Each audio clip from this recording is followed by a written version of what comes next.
Avant, donc, Philippe travaillait tout seul sur la structure, donc il n'avait pas le temps, enfin, voilà, nécessaire à consacrer à une activité de transformation. Donc en fait la question s'est posée à mon installation. Il y avait différentes motivations. Il fallait trouver des solutions pour dégager un petit peu plus de revenus. Et donc cette solution de transformer une partie des produits et de les vendre directement, ça permettait d'apporter un début de réponse à cette question. On avait la volonté commune, voilà, tous les deux, d'aller vers un produit fini en fait, qu'on pourrait proposer directement à des clients. Parce que c'est vrai qu'en production céréalière, traditionnellement, c'est plutôt des productions qui partent dans des circuits longs. Des fois, on ne sait même pas vraiment trop la finalité. Enfin, on perd un petit peu voilà, la main là-dessus et on n'a pas forcément toujours la notion de qu'est-ce que nos productions deviennent. Donc là, il y avait cet intérêt-là, c'était de se dire, voilà, on voit concrètement ce que nos productions deviennent et c'est nous qui allons les commercialiser.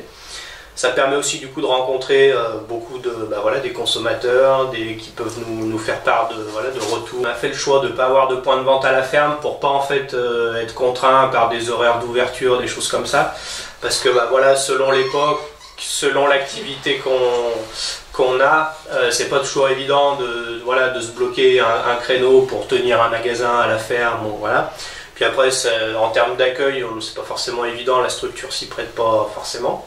Donc en fait, on a fait plutôt le choix de s'appuyer sur des réseaux de commercialisation déjà existants.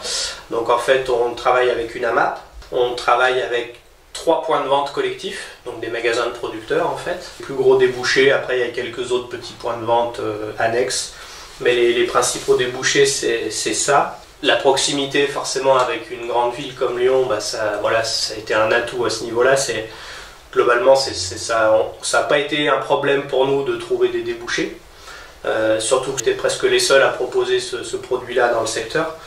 Donc avec la masse de consommateurs potentiels que ça représente, voilà, en termes de débouchés, on n'a pas eu trop de soucis. Tout ça fait qu'on s'est dit, tiens, peut-être que l'opportunité de transformer une partie des céréales et de les vendre directement, ça peut être intéressant dans notre secteur.